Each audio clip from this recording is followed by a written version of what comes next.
Advice on those people who feel left behind or lost. Lost. Okay.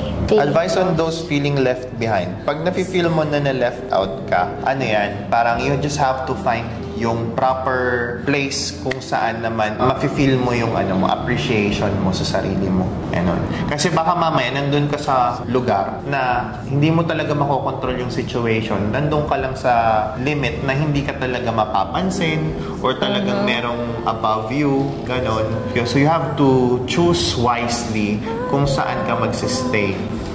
Sa akin, yung pahalaga. hindi. Ang pagpapahalaga is nagsisimula sa sarili.